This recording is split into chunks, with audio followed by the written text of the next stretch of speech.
Who the hell can wait till morning? Talk now at latenightsportsradio.com.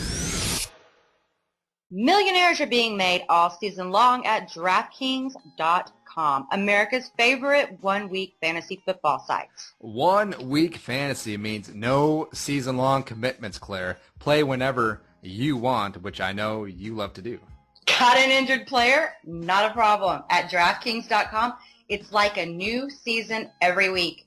So you're never stuck with the same players, luckily for you, Carlson. Pick your team in minutes, and you could be on your way to winning huge cash. And this season, one listener turned $10 into $5,000. Another turned $2 into $10,000. $2 into $10,000. And a new millionaire has been crowned nearly every week this season at DraftKings.com. You could be next. Imagine winning $1 million in one day just playing fantasy football at DraftKings.com. Get free entry into their $100,000 fantasy football contest this weekend, where first place takes home $10,000. Head to DraftKings.com now and enter promo code SPREAKER, SPREAKER, to play for free. DraftKings.com. Bigger events, bigger winnings, bigger millionaires. Enter Spreaker for free entry now at DraftKings.com. DraftKings.com. DraftKings.com. Straight cash, homie. I'm not at all a Jim Harbaugh fan. I mean, he gets on my nerves. I think he's awkward. He's just a weird human being.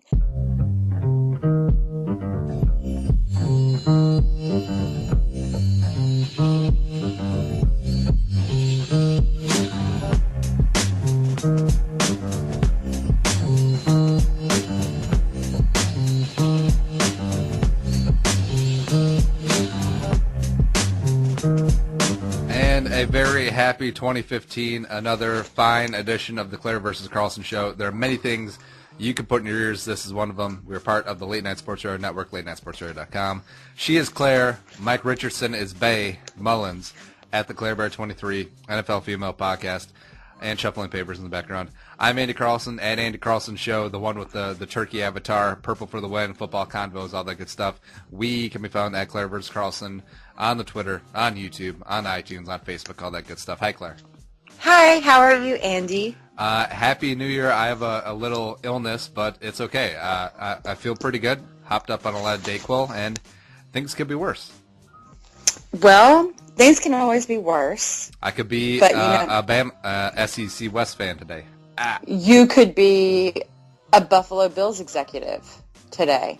Well, yeah, we'll get to all of that other good stuff. But hi, how was your Christmas? How was your New Year's?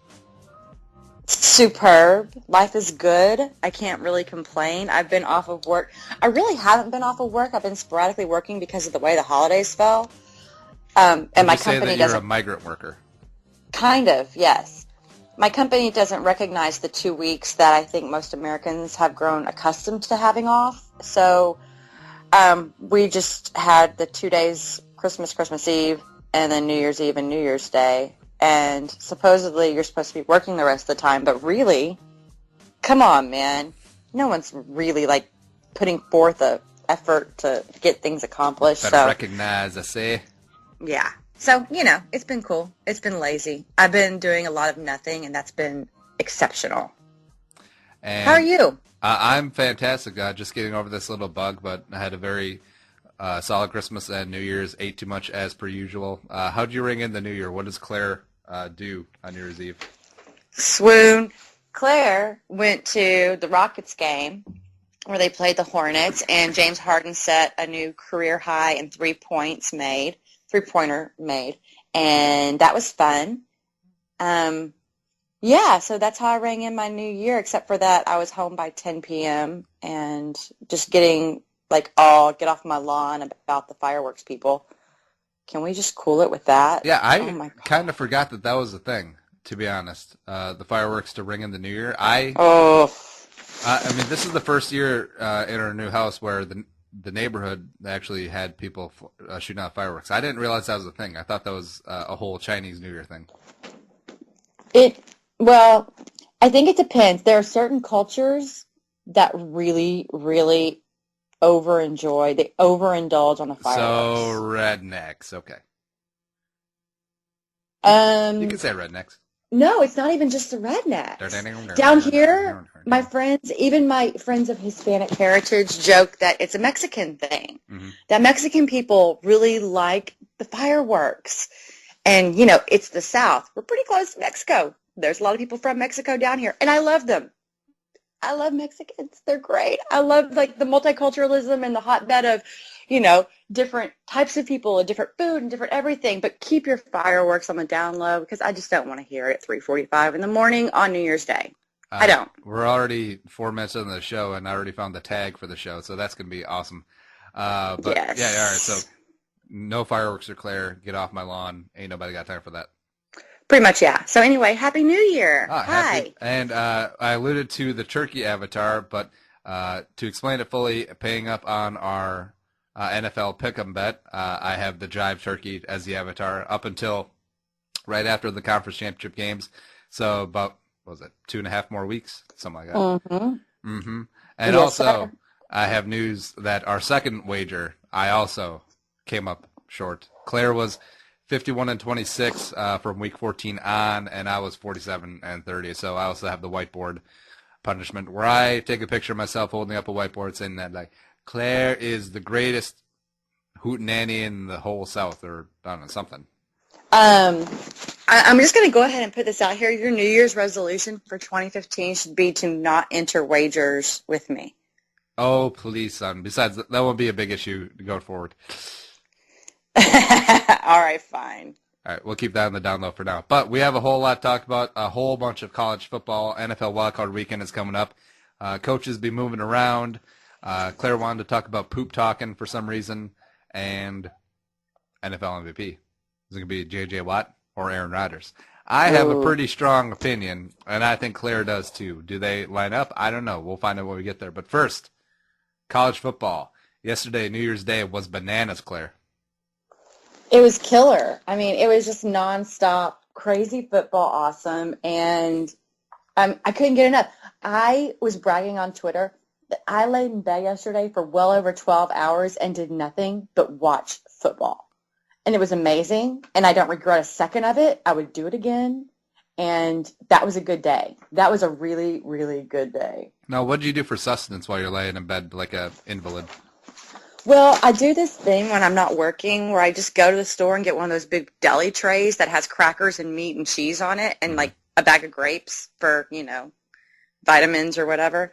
And I just chew on that for days on end. And so I just go to the kitchen, grab it, bring it to the bed, eat like a Roman empress, and live the life, brah. Oh, look at you going. Who changes your bedpan? I take care of it myself. I'm not an invalid, for God's sake. I mean, I can change my own bedpan. All right, so the games yesterday in the early playoff game, Oregon Boatraced Florida State 59-20. Jameis, I think the Jameis flail is above the butt fumble in how awesome it was. Did you see the one Vine with Lance Stevenson blowing? Yeah. There are so many memes out there. There's like a couple of like Stone Cold Steve Austin put him in the suplex. One where Odell Beckham Jr. is catching the ball in front of him. Another one where, like in 300, where he's kicking him down the well. That whole thing. Yes. It was. I suppose if you didn't see the game, if you're underneath a rock, Jameis on fourth down slipped, tried to get his foot in back, fell backwards, fumbled the ball, and then Oregon went for 6. And the ref also fell down and then got up and started smiling. And it was awesome. And it opened up the whole debate. Early on in the game, it was pretty close, but it got out of hand really quickly, especially in that third quarter. And it really just opens up the question, or statement really, that Florida State did not belong in the playoff. I know that they had to be because they were an undefeated team in a Power 5 conference, but they weren't in Oregon's class last night. It goes to show that strength of schedule is a real live thing. And yeah, someone can be undefeated, but if they beat a bunch of teams who are not at all on the level that these other 3 teams in the playoffs beat to get there, you're going to leave questions in the minds of viewers. And viewers had questions going into the game. Is FSU the team? Really, they had questions about Ohio State too. Should TCU be there? Yada, yada, yada. And, man, I'm just saying, at think TCU versus Oregon might have been even more fun. Although, just like the majority of the world who doesn't like what happens in Tallahassee and the people who happen to habitate that college campus, that was a lot of fun watching FSU get beat down by Oregon last night. Yeah, that was a pretty good time. I said this morning that I can't think of a better villain or heel of college football as Jameis in Florida State in recent memory. Maybe Manziel to a degree, but not on this level. Not on this level where it was like the world versus hashtag FSU Twitter. Yeah, and because FSU people are so high and mighty about it, whenever the guy has committed crimes, he has been, essentially, he's been implicated in other crimes that, he didn't necessarily commit, but implicated in crimes that are a big deal. And so, yeah, and he just smiles and gets all arrogant about it, and it's a lot of fun to see someone like that fail. And I get it. Being an Aggie, people love that about Manziel right now. They're getting their kicks. He's not really been accused of committing any crimes, though. So I think the Jameis Winston ball from grace, at least for one game, has been a lot of fun for people to watch. And, too bad, so sad. Quit being a smug, excuse my French, prick, and learn to write and read and speak. And wear contacts, for God's sake.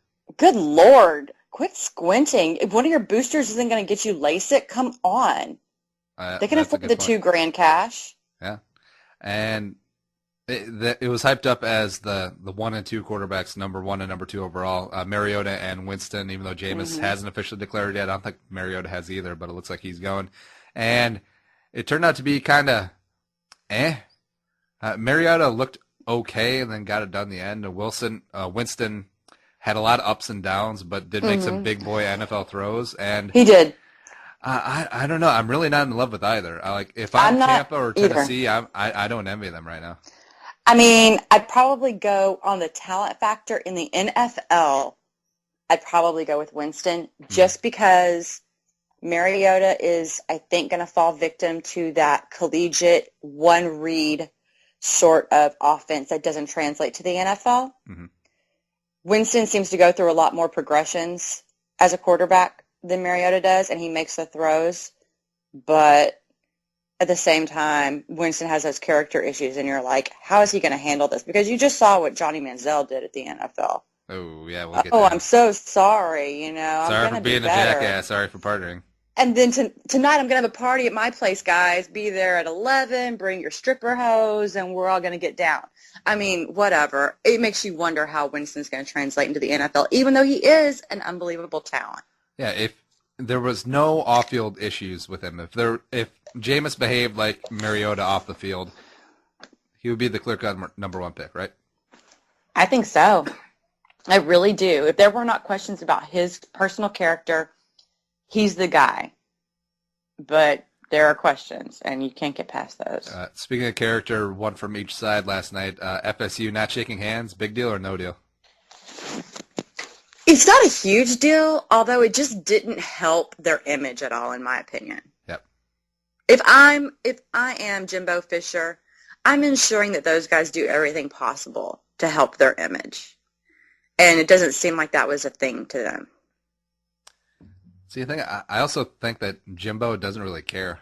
I feel like he embraces the us against the world mentality. From some of his comments that he had about the alleged rape victim, and where I don't have him in front of me, but it does just make you shake your head. Where this guy, he doesn't get it. He's insulated in Tallahassee. He's been there for I don't know how long, X number of years, and it's warped him. It's warped his worldview. That happens. I think you get so indoctrinated into whatever university's culture, and I think that says a lot about the FSU culture, if that's how Jimbo Fisher's gone in the past few years. And I don't know. I don't like the personality of the FSU football program. It's annoying, it's rude, and if you're an outsider, they do nothing to endear themselves to you. Sounds like Texas. Hey. Also, in the line of unsportsmanlike conduct, possibly, Oregon players taunting Jameis at the end of the game with no means no and the tomahawk chant. And now you had a different take than most others on this, so I'm just going to let you go. Okay, and this may be like totally disorganized thought patterns because I didn't really think through what I was going to say, but I had a very visceral reaction to the people who were ass hurt about, or excuse my French, I'm not supposed to be cussing. I'm sorry, it's hard. People who are getting, okay, like Jamel Hill, who typically, I respect her. I mean, obviously, she's an amazing woman who's gotten a lot accomplished in a man's world. But really, is it that offensive that they're chanting no means no to an alleged rapist who was not himself raped? They weren't making fun of the victim of the alleged rape. Maybe they're just really anti-rape. And you know what? You can come at me with that Oregon basketball team crap. Maybe they just don't stand for that either. Or maybe it just doesn't matter in the big scheme of things because who does it hurt? People listen to music and watch movies that glorify violence against women all the time. It's the most popular stuff in America are movies that guys are a badass, but they beat their chick or whatever, music that glorifies that sort of thing. And yet you have a problem with no means no? Really? Really? That seems so hypocritical to me, and picking a fight where there doesn't need to be a fight picked. People are too sensitive. It's not even it wasn't even a joke. People are like, oh, that rape joke. Was it a joke? It wasn't a joke. I think that they're saying, hey, you stupid, smug jerk, you just lost, and you've been accused of doing horrible things, so ha, good. We're glad you lost. That's all it says to me. You make a compelling point about how rape and violence towards women is very accepted in pop culture, but I don't think that was their intention of making a statement that rape is bad. I think they were just trying to rub Jameis's nose in and making light of a alleged situation. And, yeah, that happens. I mean, fans do it all the time. It was surprising that players did it, though, because that's just a bad look. Like, could you imagine if, say, the Oregon quarterback had been accused of such things, and then FSU did that after a win? That would just add to their villain status. Well, it would add to their villain status because who in the Oregon football program has been accused of such things? It is pure hypothetical. Right. Okay. The fact of the matter is the guy, Jameis Winston, comes across as a very arrogant person who does not care what he has done to garner this image that he currently has. And he lost horribly to a team that bested him for the first time in, 27 games? They were excited. 29. There you have it. Let him have it. I have no doubt in my mind from the things he has done in the past that he would do something similar. Maybe it doesn't get caught on camera, but that's the world we live in. Things get caught on camera and it's unseemly. And I saw about 10 things last night on Twitter where people get caught on camera doing things that they don't want people to see, and it just is what it is. It's like the Ohio State chick cheating on her boyfriend? That. Allegedly. Right, allegedly. And then depressed Ohio State fan. It's like, I don't know. If you catch any person at any point in their lives having a weak moment or acting a fool, then the whole world gets free reign to make fun of them publicly and humiliate them. Yeah, I don't know. The Oregon players are probably just doing it in jest and heat of the moment thing, but probably don't need to do it. I mean, you just won. Be a little classy about it, and they're being dealt with internally by Helfrich, and probably not do it again. Second game that we talked about, OHIO held off Alabama 42-35. I can't believe this one because I had Bama winning by about 20. I actually, I don't know if you remember, I said Ohio State was going to do big things this season. And I'm not usually that girl, but I got one right, so I'm going to be that girl. And Saban basically did the whole moral victory thing after the game. Did you catch that? I did not. I didn't listen to the press conference. Yeah. He was I wish I had the quote in front of me. He was very much moral victory. I don't preach winning. I preach going out there and doing the very best job you can do, something to that effect. And so I found that very hilarious because we all know that in Bama, with the fans, with the players, with the team. If you don't bring home national championship, GTFOH, bye. Well, we don't want any of that. their expectations are very warped and diluted now too because Saban's been so successful. Do you think this could be the thing that actually gets Saban out of town? Maybe take another shot in the NFL. The Atlanta job looks pretty sexy, Nick. Well, you've been pushing for that one for many, many weeks now, so we'll just kind of see what happens. I doubt it happens, but I think that just from interviews I saw this week, I really feel like Nick Saban knows that his place is in college football and not the NFL. Oh, I don't even know about college football. The score didn't reflect it, but it was a defensive battle. It was big in field position. Sophomore Bama punter J.K. Scott was the real MVP. Yeah, 5 of 7 punts inside OSU's 20, including a 73-yarder. Are you kidding me? Mm-hmm. I get that the game was indoors, but my God. Bama was a big favorite, but Blake Sims picked off thrice, including a pick six, and Cardale Jones had a okay game. He wasn't lights up by any stretch, but he was okay. All right. Any of the OSU quarterbacks, the 3 quarterbacks that have gone through this season, could start for the Houston Texans right now and be better. So I'm pretty impressed with all if of the them. Texans had a game on Sunday. Okay, fair enough. Don't be rude. That's so rude. Oh, my God.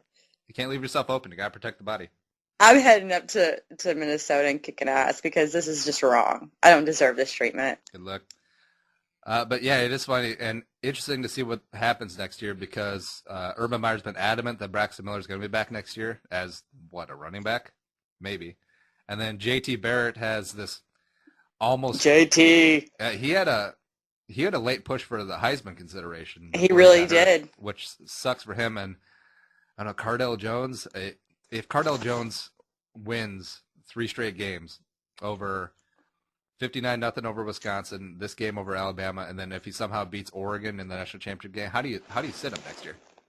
How do you? And who is your starting quarterback next year in Ohio State? Period. Are you going to go 2 quarterback system? I know Meyer did that with Miller and what's that kid's name from a couple years ago? It escapes me, but I don't know. If I was Wisconsin, I would get Braxton Miller's people on the phone today because he is a graduate, and so he falls underneath the graduate transfer rule, the Russell Wilson rule, where he could go straight to Wisconsin and play next year as a graduate student. And from what they have at quarterback, Joel Stave, not so much. Nobody got time for that.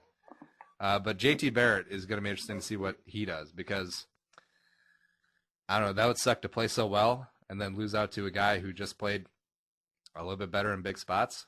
Right. Welcome and I to don't even Blaine know if College. it's even a little bit better. It's just the timing, His games were more important than yours. Yeah, how do you sit a quarterback if he sweeps Big Ten title game, playoff game, national championship game? How do you do it? I don't know. Someone's transferring somewhere. That's all I know. True that. Other bowl games, and also to pick on the SEC West, who did not have a good time. Did you see the meme where it was, hi, I'm Rob Lowe, and I'm SEC West Rob Lowe? No, I missed that one. Anyways, TCU, like we said, just completely took Ole Miss to the woodshed 42-3. Bo Wallace is basically a less talented Jay Cutler. Boom. In the Peach Bowl. TCU had something to prove, and they proved it. Against an Ole Miss team that was ranked number 1 or number 2 in the country at some point. And speaking of which, Georgia Tech beat Mississippi State 49-something in the Orange Bowl as well. Mississippi State, Ole Miss, 1 and 2 in the country in October. Not so much anymore. Not so much. Notre Dame beat LSU 31-28 in a Wild Music City Bowl. Sorry, SEC West.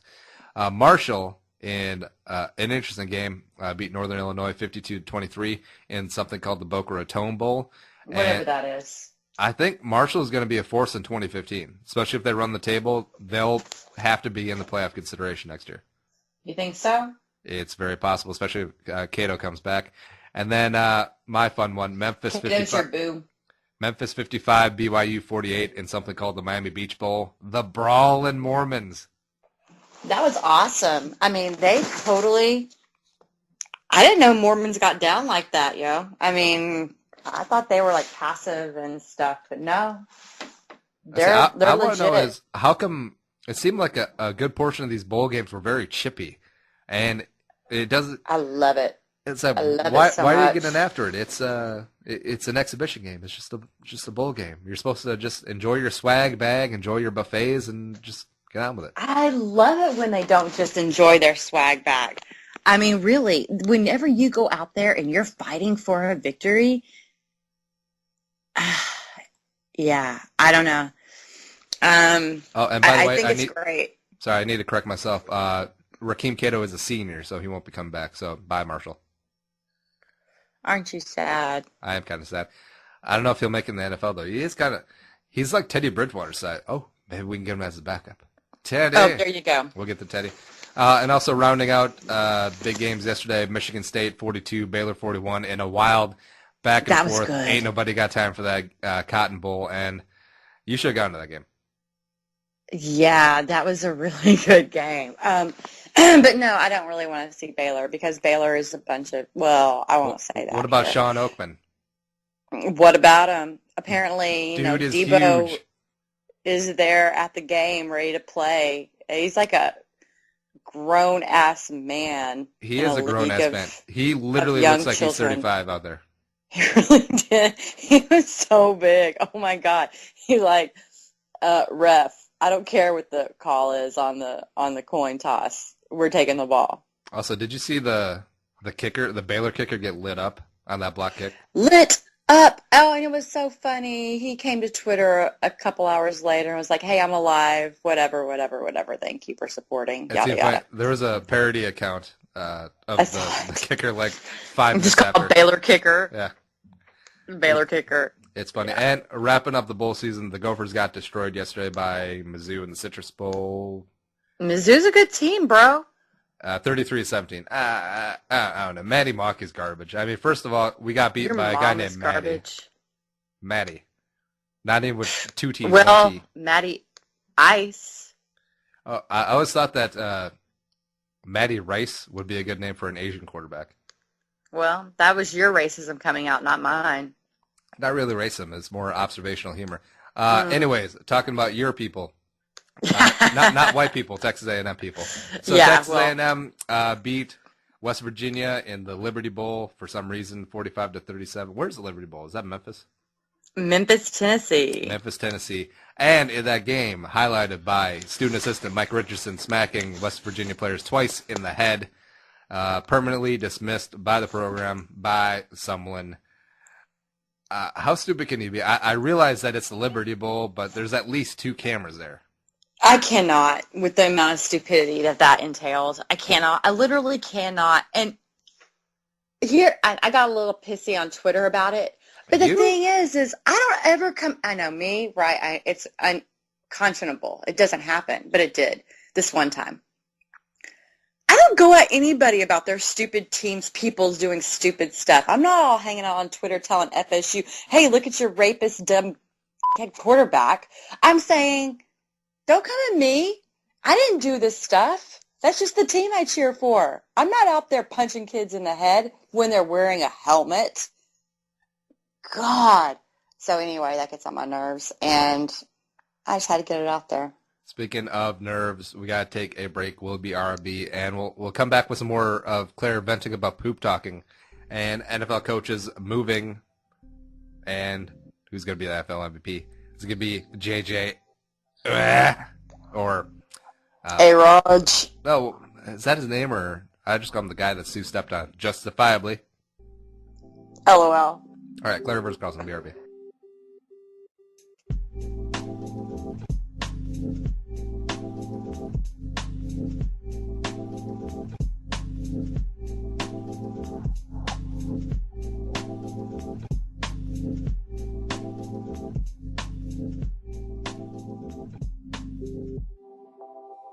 Hello?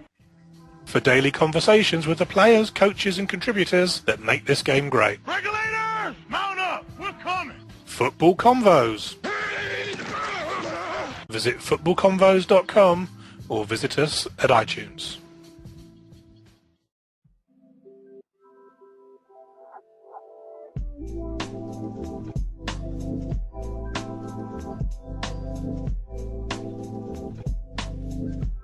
And we're back for the second segment of the Claire versus Carlson show. And Claire was just going over the Watt family tree, and they're kind of like a well-behaved Gronkowski.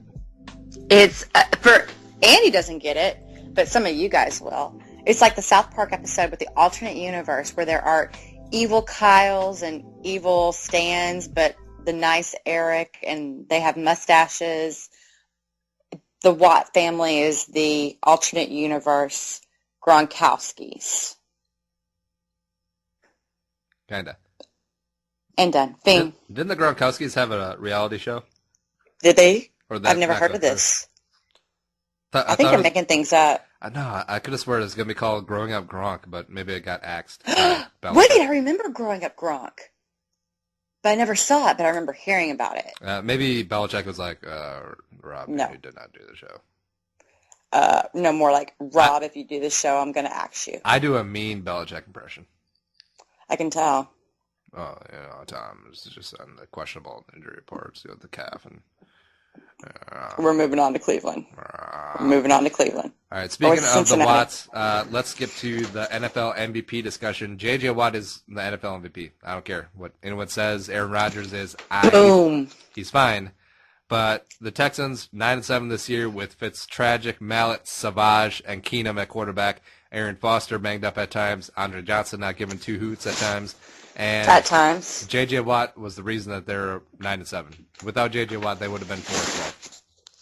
Look, man, you laid out the stats for me, and I've seen them a lot of places. My friend who runs State of the Texans had a nice article on the amazing amount of records broken and created by one J.J. Watt this season. 20.5 sacks, only player in NFL history with 2 seasons of 20 more sacks. He had 80-yard pick six, 5 fumble recoveries, a 59-yard TD return, 3 receiving TDs on the offensive side of the ball. If you're going to give it to a quarterback every time, just make a quarterback award. Just make a Cy Young award. Right, exactly. Make an award for quarterbacks. Because, yeah, I get it. Quarterbacks are on the field way more and touch the ball way more, have more influence because they are running an entire offensive scheme. They are always going to get preferential treatment. But if you're always going to give it to a quarterback, well, then make it a quarterback award because there are players on the field who are a DeMarco Murray or a J.J. Watt who can make it 2012. Well, there you go. Who could make the amount of difference for a team that a quarterback can do despite the fact that they're not running an entire system that scores points. There needs to be just an overall award. And I get it. He's not going to win because quarterback always wins in the NFL. The rules are skewed that way. The game is skewed that way so that the quarterback can be the most important person on the field, but there are other players. Now, do you think that using J.J. Watt on offense was a legit part of B.O.B.'s game plan, or do you think that was shtick to try and get some more votes, kind of like how Michigan used Charles Woodson on offense when he won the Heisman that year? No, I think it was legit. I mean, he scored. You stick J.J. Watt in there, and if he's not scoring touchdowns, if he's not making the play, then you have an argument. Well, that was all just for show. If he's getting you the points on the board, then it's a legit part of your game plan. I don't know. What did you think about those reports that some of the Texas offensive personnel were not happy with Watt being used in touchdown situations? That's bogus. My people who are in the locker room after games have talked to the players, and that's fabricated by the media. And as Andre Johnson famously said, if you got a problem with J.J. Watt, you are just jealous. And that's it. And I don't think that anyone has a problem with J.J. Watt on the Texans. For sure. I'm fabricated. I mean, I think it's fabricated. Actually, you know who the leak of that story was? Aaron Kromer. I don't know who Aaron Kromer is. The Bears offensive coordinator. Oh. Oh, come on. I thought that would land for sure. Sorry.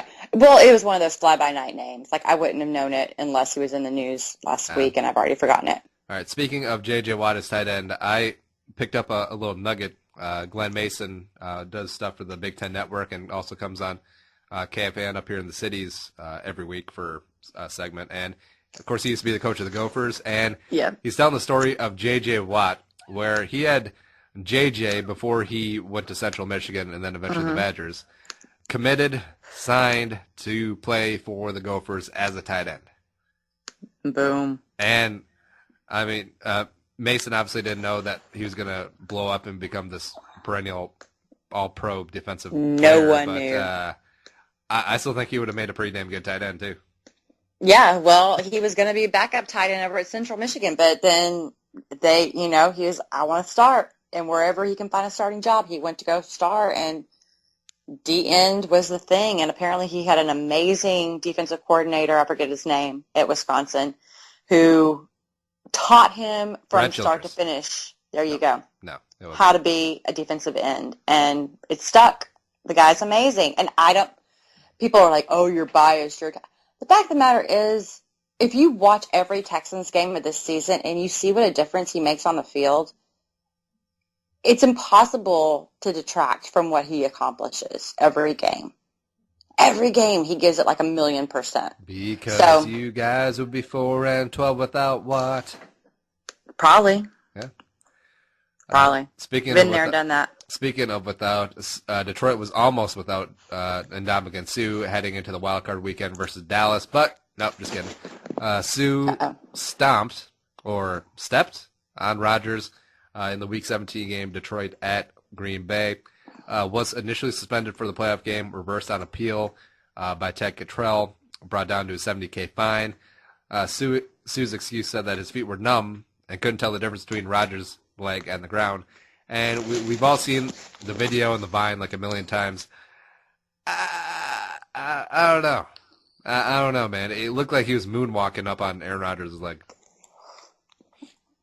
It's questionable. And given his history, how can you not question it? It would be like someone coming up and saying, hey, I don't know. I'm not going to say this. I'm not going to say what I thought I was going to say. The fact he's done it before, it makes you wonder what his intent was. And the fact of the matter is the NFL didn't know what his intent was. So, yeah, I think the suspension was a bit much because you can't legislate intent. But I think a fine, given his history, is reasonable. He's basically paying to play in that game, and I'm okay with that. But I would still take him on my team in a heartbeat. Don't give a dang. Yeah, we were talking about that too. Vikings probably will have the cap room to sign him, even though we're pretty solid at D-tackle. But, oh, my God. I would take him. Yeah, in a heartbeat. You want someone who even if he's dirty, the dirtiness will always be a question. But if that guy's on your team, you tend to be a little bit more willing to overlook it and accept it. Plus, Mike Zimmer's worked with a bunch of bad eggs before. I mean, Pac-Man Jones, Red Maluga. If someone can reel in the personalities, I'll give Zimmer the benefit of the doubt. There you go. But that just might be hometown rudeness and cooking, as it were. But I don't know. We'll see. Neither of us could ever be accused of such asshattery. No, even though I think Case Keenum is Canton bound. Oh, shut up. Well, if he takes a bus. Yeah, exactly. He's going to be on Spirit Airlines. All right. Speaking of taking off, Doug Marrone opts out of his contract in Buffalo, and he had a 3-day window at the end of the season where he could opt out of his deal, which he had 2 years remaining on his 2013 4-year deal to become the head coach of the Buffalo Bills, and $4 million non-offset in 2015. So that means if he takes another coaching job, whatever he gets paid, he still gets that $4 million no matter what. That's how does sorry to interrupt, but how does this guy get that sort of sweetheart deal? I mean, that's what I've been wondering this whole time. Who in the Buffalo organization or their external legal people did not see that this could be an issue? We are offering to pay this guy to sit at home in his 3rd year and get $4 million. Yeah. And I don't blame him for opting out on Buffalo because Kyle Orton just retired. E.J. Manuel's a mess. They don't have a first-round pick. Yes, that defense is great, but new ownership, bringing in a possible new GM, might want their own guy, so why not get your And freedom all now the and get things, paid? all the things that have come out recently about how just they're so entrenched in tradition and they can't get with any sort of new way of doing things, current way of doing things in Buffalo. You know, obviously he's faced some obstacles, and I don't know what happened in Buffalo. I can't fault him for staying or leaving, but I know if someone's going to pay me $4 million, you saw what happened physically to Doug Marrone in the past 2 years. He looks like a different man than when he became an NFL coach. He's aged about 20 years. Well, that's what you get for not sleeping, high levels of stress, and eating pizza every meal. Right. Well, if you can pay me $4 million to not do that, all right, cool, I'm not going to do that. But I'll tell you what I will do. I will call each player and staff member individually and let them know the reasoning of why I'm not back and that I will always be there for them whenever they need something professionally. Instead of what? A group text. After the news broke. After the news broke. It's kind of deplorable that you're going to sit on $4 million for the next year where you don't really have to do work. You can if you want to. You don't have to. But you can't make individual phone calls or at least send individual texts or at least put together a nice email to each individual player and, you know, change the name in each email. Something personal. And see, what I want to know is it seems small in like the grand scheme of things, but if you're a GM, if you're hiring this guy to work with your team, doesn't that sit in the back of your mind like this is how he thinks about the people that he's worked with? And if you're, I know when coaches move on to new jobs, oftentimes their former players at their old job will follow them because they know the system. I don't think any Buffalo Bills are following Doug Marrone to his new job. Yeah, no. I mean, and he's gonna have a lot to overcome with any team he goes to, just because even though it wasn't his contract, you basically quit on your team. So you're gonna have a lot to contend with anytime you interview with a new organization. And yeah, I mean, I think he did a decent job with the Bills, given what he's working with. But he's just going to have to make some explanations about what he did.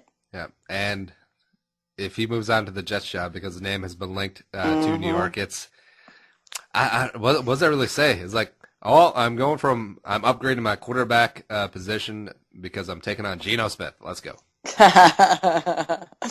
Yeah. On the good luck Bill with side, that. it sounds like they want Frank Reich bad, who was, Bad. of course, Bill's backup quarterback, led them to that miracle Houston No. Oilers 35-3. No. We don't have to talk about it. Let's not talk about currently the Chargers offensive coordinator. So we'll see. They want to get Bill Polian. Sounds like Polian's not going to take the job because it is, like I said, they're trying to recreate the old days. And it kind of reminds me of Daniel Snyder when he first got the Washington team that, let's bring back Joe Gibbs. Right. It'll be just as good. Nope. Right. Exactly. I mean, you can't recreate what the past. The league has changed. The players have changed. The coaching has changed. The schemes have changed. Everything has changed. And you can try and stick with your old ways, but you're going to lose. And that's just the fact of the matter. You're not keeping up with what the Joneses are doing, so to speak. It's a new day. And besides, I always wondered why owners and GMs fret so much about paying coaches. Because if you think about it, a good NFL coach makes, what, $7 million a year? I think Sean Payton gets like $8. That's like a little bit more than decent backup quarterback money. Well, quite a bit more. But I don't know why they fret about that so much. Why not pay the guy who's going to be the CEO, the leader of your organization, $10 million? I mean, why not? It doesn't count against the cap. Pay the best. Nope. Doesn't count against the cap at all. Yeah, that's what. Like, if I'm Buffalo, I'm not trying to recreate the old days. I mean, Frank Reich might be a great coach, but in his own right, eventually. But I would just throw all of that money at Gus Malzahn. I'm not gonna lie. There you go. Or an Urban Meyer. Something fresh, something up and coming. Yeah, exactly. So I don't know. Whatever you want to do, Buffalo, you're gonna fail. I'm sorry, my friends. Speaking of Urban Meyer, he's got some company. Harbaugh landing in Ann Arbor, baby. I called it. It's beautiful on Purple for the Win. We have this thing called the Stone Cold Hot Take, where I ask the guests to put out an outlandish statement or outlandish prediction in the future. And mine, from September 3rd, Harbaugh in Ann Arbor. Baby. Yeah. Pat, back. You win. Good stuff. As the Niners, You know what? You win the whiteboard challenge because of that. And the Niners and Harbaugh have consciously uncoupled, and he signs the deal in Ann Arbor, roughly about $5 million a year per 7 years of the contract, incentive-laden, as reported by John U. Bacon, who's been all over this Harbaugh stuff apparently, and has a funny name. Let's not. Yeah, that counts. Much less than the 6-year, $48 million contract that everyone and their mother reported early on. But this is big, both for Michigan and the Big Ten. This is big. And I think it's big for John Harbaugh. I mean, reports came out that he didn't want to leave. You know, he told, who was it he told? Somebody that, hey, I would stay in San Francisco if I could. I think it was a player. It was recorded that he told a player that. And then you see him at that press conference. And I'm not at all a Jim Harbaugh fan. I mean, he gets on my nerves. I think he's awkward. He's just a weird human being. But he seemed a million pounds lighter. He was happy. I mean, you can't fake that kind of relief, I don't think. And I think it was good for him, too. So everybody wins except for the 49ers. And let's talk about the hot mess that Jed York has created in San Francisco. Jed York is used to getting his way. You can tell he's kind of an egomaniac. And who cares who gets the credit if you win? Mm-hmm. Well, and his thing, and I listened to that interview that he did on KNBR in San Francisco the day after it was announced on last Monday. Was the day the interview was conducted. And the radio host was not a fan of this move, and he grilled Jed York. And Jed York just kept going back to this one line. Yes, we were winning, but we want to win with class. And so now you're interviewing the Detroit Lions defensive coordinator for your head coaching spot. But it was so important to you to win with class. To me, it makes no sense as what they did, because you can blame Jim Harbaugh for the missteps of those defensive players who couldn't play because of legal situations and whatever. But your guy, Trent Baalke's still there. I mean, I don't see anything happening to him. Obviously, it was something else. And I never understood the whole class thing, because Harbaugh is a little rougher on the edges, except he's never done anything that would signify that he's right. cheating or does not have class or anything like that. He just seems like a hard-headed, straight-ahead football coach, and it could be a whole lot of the behind-the-scenes stuff possibly that we don't know about. They're trying to get one over on the public, and it's like, just either say you're not going to talk about it and don't go on the radio and don't go talk about it, or else own what it really is.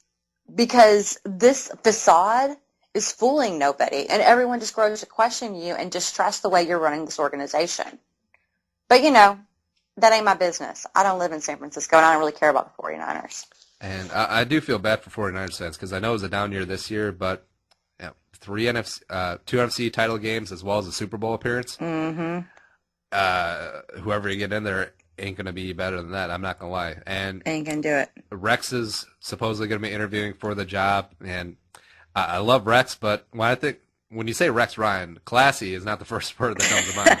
That's the truth. I mean, it's just the contradictions that come out of San Francisco have been ugly. Just ugly. It's how quickly they forget the Mike Nolan, Mike Singletary years where they were bad. They were ass terrible. Oh, God. I lived in the Bay Area during the Singletary years, and I just had pity on that organization. Like, I remember there was a game where San Francisco and Arizona, who were both terrible at the time, played in Mexico City for some reason. And I was just like, why did we do this to the Mexicans? Why are we sending our garbage down there? Oh, my gosh. You're awful. And Jed York, if I'm a 49 fan, I'll be pissed off, because this roster is not built to win long term, because they do have a lot of their major parts are aging. Justin Smith is retiring. Patrick Willis, who knows how long he's got left. Kaepernick, he's a big question mark. And, if you bring in Rex Ryan, unless Rex brings in an offensive guru to be his counterpart, he's going to ruin Kaepernick just like he did Sanchez, just like he did Gino. Yep, completely agree. And if Kaepernick is your guy going forward, I just don't even know. And also Frank Gore's whole, it seemed like he was saying goodbye to everyone and everything in that last game. He brought in pizza for the media. He's just glad-handing everyone, equipment guys and everything. It just seems like he could see the writing on the wall. I think Frank Gore might be done. Mm-hmm. It's hard to say, but man, he keeps on producing when you put the ball in his hands. Mm. I don't know. Also, Crabtree, ain't nobody got time for that. And you got to think, you're in a competitive division where you could easily be on the bottom next year. It's not inconceivable that St. Louis gets some stability at quarterback, rises up, and Arizona keeps on doing what they're doing, and then Seattle is, of course, going to be Seattle for a while. Yeah. I mean, you're in a good division, and you just got rid of one of the best coaches in the NFL. San Francisco, I pity you, man. That's lame. Yeah. Speaking of lame, what else we got?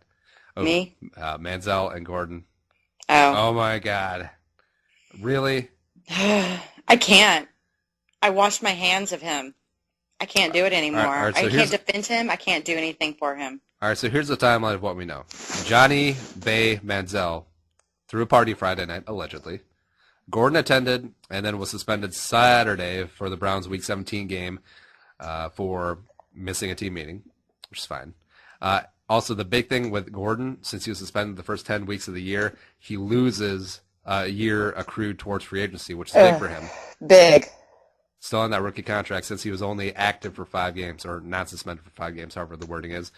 Manziel was fined for being late for treatment, and he also apologized, saying he needs to stop being a jackass. So, bro, seems like Cleveland wants to trade the hell out of Gordon. I'm sure there'll be a couple waiting partners. And Manziel, it seems like Petten hates Manziel, and I'm not. Why wouldn't I don't really fault him. Yeah, exactly. I mean, I am an Aggie, okay, and I'm not the bleed maroon Aggie, whatever. But I have grown to despise him, and I didn't like him personally. I liked him on the football field when he was in A&M. But, man, this is just bad. He goes out and says how seriously he needs to take his career in the NFL and yada, yada, yada. And then the next night, is it? He's throwing a party that causes himself and Josh Gordon to basically have security looking for them the following day. Mm-hmm. I just can't. I cannot. I'm just white girling. Can't. I can't do it. Can't deal. Cannot fathom what would get into someone's brain to act so foolish. It's, I don't know. Josh Gordon, his off-the-field troubles are documented, and I feel like he is one strike away from being banned for multiple years, possibly the rest of his career. And it's sad. The talent there. Oh, my God, the talent. Yeah. Wasting. Vikings Twitter has been kicking around. What would we give up for Josh Gordon right now? Because he had his breakout year in Norv Turner's system, and Norv is obviously going to be in Minnesota for a while. I would trade Cordero straight up for Josh Gordon and a pick. Oh, yeah, in a heartbeat. I mean, because when you see what he can accomplish on the field just due to raw talent, he's an amazing player. Mm-hmm. If he can stay on the field and stay out of trouble, that would make him like a legit all-pro annual guy that you could have on your team. You need someone who can show him why this matters right now. And then Cordero, on the other hand, not to go on a tangent or a rant, but just doesn't want to seem to put in the work. And just doesn't have those soft skills that you need to be a solid NFL wide receiver. He can't get separation. He can't run routes properly. It doesn't seem like he wants to learn. Gosh, he could. I mean, he could be something. Yeah, he's Josh Cribbs right now. He's just a solid special teamer who will never find a place as a wide receiver right now. I mean, it's going to be up to him. This is going to be a really big offseason. If he wants to be elite, the wide receiver that we're all hoping for, this offseason is going to determine it. Because otherwise, right now, he's Devin Hester. Yep. Well, he wishes, but yeah. Okay. From the U. And Manziel, I don't know. Manziel's a waste of space, man. If you were Cleveland, what would you do? Would you keep Hoyer and Manziel for one more year, see what shakes out, or what? What choice do you have? I mean, there are way more NFL teams than there are starting quarterbacks. It's just the fact of the matter. There are not 32 worthy starting quarterbacks who exist in America. There just aren't. It's like there aren't 32 worthy NFL coaches who reside in this country. So someone's going to suck, and apparently it's going to be the Cleveland Browns. Poor Cleveland Browns. It's kind of funny because if the Vikings, when they're flirting about moving to London or LA, I was like, if they move, I'm going to pick another team. I might pick the Cleveland Browns because it's almost sadomasochistic where I just love that pain, and Cleveland always seems to have it. I feel that way about Jacksonville. Wow, I love Jacksonville, even though they're a division rival. They're not really a rival. I love taking a break, and we'll be right back for our last segment of this week's Claire-vs-Carlson show. We'll be talking about Teddy Bridgewater and make our wild card NFL picks. BRB.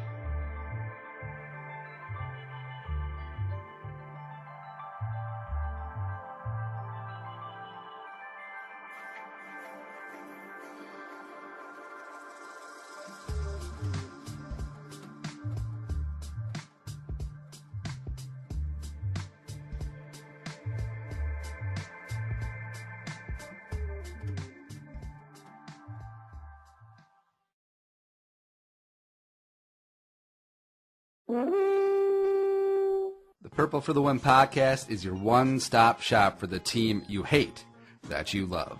That's right, dedicated to the pain and pleasure that is the Minnesota Vikings. You can find us on iTunes, Stitcher, YouTube for our weekly and bi-weekly mediocrity. And, of course, there's always purpleftw.com. Because, aside from nipple clamps and chains and whips, cheering for the Purple People Eaters is probably the most pleasurable pain you can experience on this planet. So come on in for the mediocre analysis and the more mediocre humor. PurpleFTW.com. That's right, PurpleFTW.com. Straight cash, homie.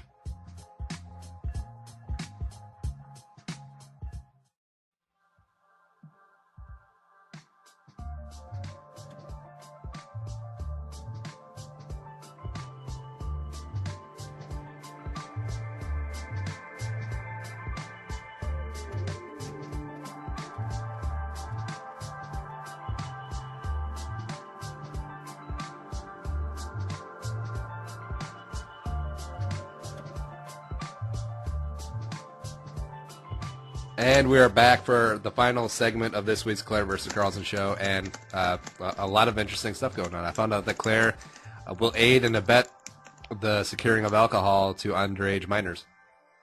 Only if their daddy says it's okay. Who knew? You probably call him Dada, too. Don't be perverse. Oh, okay. Speaking of perverse, Teddy Bridgewater, last 5 weeks of the season were very, very perverse. Pro Football Focus's number 2 rated quarterback over the final 5 weeks of the season, above Aaron Rodgers, above Tom Brady, above Peyton Manning, and he also had a quarterback rating of 103.0 during that time, as well as 72.1% completion. Is that good? Is that okay? It's all right. I would take it on my team. Oh, wait. Now, see, this is usually where I point out that Teddy was drafted 32nd overall, and where did the Texans draft? I don't want to talk about it. Oh, it's okay. It's okay. I left the door wide open for you, and now I'm slamming it shut in your face. Fine, but I just wanted to put that in there because I'm sold on Teddy. I'm in love with this kid. He is it's going to be strange. In 5 years, we're going to look back, and the Bridgewater Manziel debate, which was a very closer run thing up here in Minnesota. There's a lot of Vikings fans who wanted Manziel at 8, where the Vikings ultimately traded down to 9, took Anthony Barr, and then Manziel went going to 22 to Cleveland. And man, because Teddy is behaving himself on Friday night, probably having like a glass of warm milk and I don't know, like a pita pocket or some Oreos or something, and just chilling, watching The Wire, or not doing crazy stuff like Manziel. Well, you like to think that, I like to think that about the Texans too. But I think we don't know the personalities involved well enough to determine whether or not that's true. But see, with Teddy, I don't think I've heard the kid say like more than 6 words at a time either. And I listen to a lot of Viking stuff, and he could easily just like if RG3 put together these final 5 games of the season like Teddy did, we wouldn't hear the end of it. RG3 would be calling press conferences and be like, "How you like me now? How you like me now?" There'll be another statue, Baylor. Come on. Oh, we're doing that again? Yeah. This is very big. But how long before Baylor builds a Shawn Oakman statue? I hope they're already working on it. There's not enough bronze in the world. There's really not. He is a big. What was he, like 6'6", 290 or something? All right, now we have to look up Shawn Oakman. Hold on, because I wonder if he's draft eligible this year. If he'll come out. Well, actually, I don't even know if he's any good. So I don't know if he is either, but he looks like he could be good. Okay, Shawn Oakman is 6'9", 276, but I saw 290 last night. Apparently, he went to Penn State. Oh, before coming to Baylor. I missed that. And he is a junior, so yeah, he could come out. Who knows? 6'9". 6'9". He could be Shaq practically. He chooses not to be. I'm pretty sure. Hell, a team should draft him to be the guy who blocks kicks and punts, and then also just is the first guy off the bus. I hear you. Yeah, it's real. All right. Speaking of real, we have the NFL Wild Card Weekend. This is an exciting time of the year, Claire. It's a better time when your team is involved in the Wild Card Weekend, but it's okay. That's okay. Ain't nobody got time for that. Like, when was the last time Texans were in the playoffs? 2012? 2 years ago. Yeah, same as the Vikings. There you go. Except we felt that was really kind of an exhibition game. Since it was exciting to get in, yes, but then we're going up to Lambeau. Joe Webb is our quarterback, and you don't expect anything. Yeah. Even though Tony Dungy did pick us to win on Sunday Night Football, sorry, Tony. So look at the wild card games. We got a couple of contenders and pretenders. We'll shake it all out. The 2 games on Saturday are the 5 seed at the 4 seed. First off, number 5, Arizona at the 7, 8, and 1 4 seed Carolina Panthers. Who you got? Arizona. Really? I mean, I know Carolina is on their high and Arizona's kind of on their down. I just feel like Bruce Arians has instilled in this team what this means to them, and they're going to fight really hard until they're out of it. And I don't think that Carolina has – I feel like the mental component of a game plays so much more into it than people give credit. And I really think mentally Panthers are just happy to be there. I feel like the Cardinals feel like this Super Bowl is at home. We have some sort of destiny, and not that they'll get there, but that they're going to fight harder. I don't know, man. I just don't see it. Okay. You don't have to. I'll just keep beating my head against the wall. Whatever. You'll see when I win. Carolina, even though they are going to get a lot of flack for being 7, 8, and 1, even though that's a better record than 7 and 9, sorry, Seattle. They're just on a roll. They're jacking fools, and the way that they beat down at New Orleans, at Atlanta to get in, where they had to win out to get in, it's been pretty impressive. Cam looks like he has his head on his shoulders. Looks like his car accident back is perfectly fine. And Ryan Lindley is my response to you. That's all. More than a quarterback wins the game. Ryan Lindley has thrown the same number of touchdown passes as you and I. And remember, I think it was like the year that Arizona made the run to the Super Bowl where they came into Carolina, Jake Delhomme threw like 5 interceptions, and Arizona just beat the hell out of Carolina. I think this could be the opposite. 9? I think this could be the opposite. Okay. Well, we know how well you predict games, so we're child, please. This is the playoffs. This is the playoffs when you have to get dialed in, son. I hit below the belt, and I apologize for that. This is where the money gets paid and the boys and girls get picks right. I can't with that. I can't. I got nothing. Next game on Saturday. Saturday Night Football. Baltimore at number 4 seed Pittsburgh. This is old school black and blue everything. rumble in the jungle, but really Pittsburgh type game. Who you got? This is why football exists, is for games like this. And I have Pittsburgh. I have Mike Tomlin. I have the Texans basically giving the blueprint on how to stop Baltimore's running game and set Joe Flacco into a tizzy, and Mike Tomlin and Dick LeBeau taking full advantage of that and winning at home to advance. Oh, so it all comes back to the Texans. It sure does. We set the blueprint, fool. Yeah. I don't know, man. I feel like Pittsburgh is going to get it done, but Joe Flacco, he has this weird playoff thing about him where he just comes in and jacks fools. And where it's like completely random, like that Hill Flacco to Jacoby Jones over Raheem Moore who fell down, and it's just things like that. But that being said, if Le'Veon Bell plays, I really like Pittsburgh. Oh yeah. And that's going to be a big standing point because I forget who their backup running back is, but now they have Ben Tate. Well, no, they have someone else too. I think they have the little guy out of Kent State. What's his name? I don't know his name. I forget. Okay, it doesn't matter. It doesn't matter. The fact of the matter is that if you don't have Le'Veon Bell, that makes a huge difference, but I still feel like Baltimore is vulnerable, and I feel like they're more vulnerable than the Steelers are. That's all I have to say about that. How embarrassed are you going to be if your former boy and my former boy, Ben Tate, gets in the game and runs for like 150 and 2 touchdowns? Good for Ben Tate. Then maybe he'll finally earn that money he thinks he's worth. Maybe. You seem bitter. He thinks he's something, and really he's just a ho-hum, middle-of-the-road running back who has a personality that turns teams off. So Congratulations. He's kind of like the SEC West. Well, except for A&M, who goes out and wins bowl games. Oh, yeah, I forgot they're in the West. Anyways, yeah, it's Ben Tate from Auburn. Huh? Dree Archer is the name of the little guy that we were talking about. Also, there's something called Josh Harris on the roster, and then it's Ben Tate. Josh Harris was the one I was thinking of, but I forgot about Dree Archer. Dree Archer. Next up, Sunday. This is Sunday. Sunday. I love wild card and divisional round weekend because there's 4 games, 2 on each day, where it's just high quality football. Hot. Yeah, it's just sexy.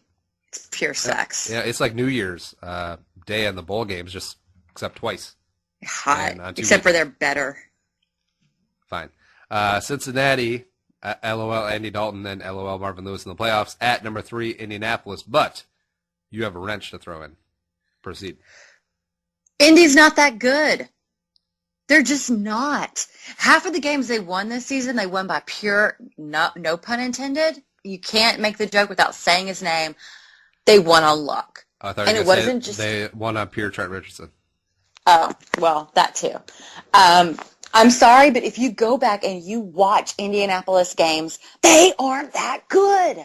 They're not that good. Their defense isn't what it was in around week 12, week 10. And Andrew Luck can screw it up as much as he can make that lucky throw at the end of the game to ensure that they win despite playing horribly for 3.95 quarters. They're awful. They're not awful. They're just not that good. No. They're not that good. Is my response to that. No. Ooh. You're steaming up the internet waves here. No, I actually have Indy making a run to the NFC title game because I think they get it done at home, and then also, well, yeah, whatever. NFC will be impressive. I think they get it done at home this weekend, and then also they go to number 2 Denver in that Peyton and Luck Bowl, and then put the bank thing on them. Yeah, whatever. I'm not buying it. They have so much to prove to me. I've seen them play up close and personal. They are not that good. Please show me where they can accomplish this because I don't think that one guy can make everything happen there in Indy. All right, I guess we'll agree to disagree. Number 6, Detroit at number 3, Dallas to close out a wonderful wild card weekend. Dallas is going to the Super Bowl, yo. As much as I hate it, they're going to the Super Bowl. Yeah, I forgot I put money on Dallas and Denver making the Super Bowl. So I win. Week 7-ish. Oh, really? Yeah. Oh. So I actually got some pretty decent odds. So plus I completely forgot about it. So Yeah, but now it's even better. New England, though. And, yeah, New England does have home field advantage, and they're pretty good. And, of course, Tom Brady, and, of course, they got the running game, and their defense is better this year. I don't know, but focus. Detroit at Dallas. Oh, sorry. Yep. Dallas. Easy breezy. Dallas is just playing lights out. They do what it takes to win. Their running game is fierce. Their offensive line will kill you. They will kill you. And their defense is nowhere near the train wreck everyone thought it was going to be coming into the season. Yeah, which is shocking because we both said that it was going to be a biblically bad defense. Yep. I totally own that I said it was going to be awful. And you know what? It's not. Look what they did to Seattle, for instance. Yep, early season getting a win at, was it the Clink? Or is it CenturyLink still? Yeah, the Clink. Yeah, whatever. I really like Dallas, but Indomitian Suit being back is going to make it close. Yeah, it could. It could. But I feel like Detroit isn't refined enough to necessarily win in this high-pressure situation. LOL Matthew Stafford, even though he's from Highland Park. Yeah, well, that's where all the rich kids live. Which is not a poor place to grow up in. Take your Beamer and take it elsewhere. Fine. All right, so Claire, with your picks, you got Arizona moving on as well as Dallas. That sets up in the NFC, Arizona at Seattle and Dallas at Green Bay. I'd watch those. Yeah, I'll watch any of these matchups. Who are we kidding? I mean, they're playing for something. And when you have teams playing to keep playing, that makes every game worth watching. And then also in the AFC, you have Cincinnati upsetting Indianapolis, so that means Cincinnati would go to number 1 overall seed. New England and also Pittsburgh would visit Denver in a rematch of the Tebow to Demaryius Thomas Bowl. That's a good time right there. Except for that very few of the players remain, but that's okay. I mean, on the Denver side. When my kids grow up and start asking about football, I'm going to tell them about Tebow time. With fondness. Did you see him on the cast last night on the post game on ESPN? He's kind of awful. I think he's getting better. He's TV. Awful. He's not very bright. That's the thing. He doesn't process information very quickly. Maybe that was his Achilles heel in the NFL. I think so. But my favorite thing ever was when the Jets were playing at Denver. And then Tebow leads them on a Tebow time drive, and then he scores a touchdown that was like a 25-yard run, and then they pan up to John Elway, who's in the booth, just like, oh, okay, all right.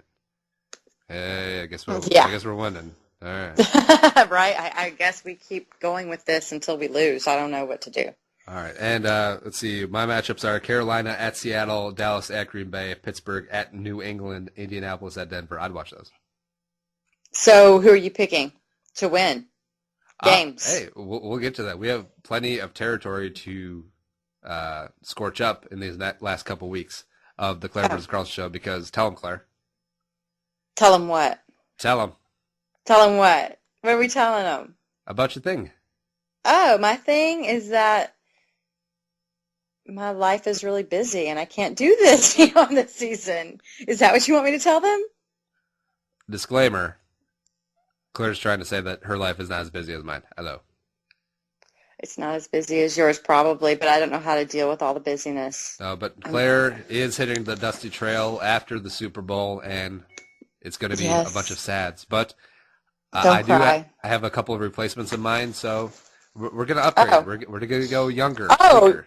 Yeah. You're damn, dude. It's like Dagger. It's like I'm listening to a Green Bay game broadcast right now. And there's your Dagger.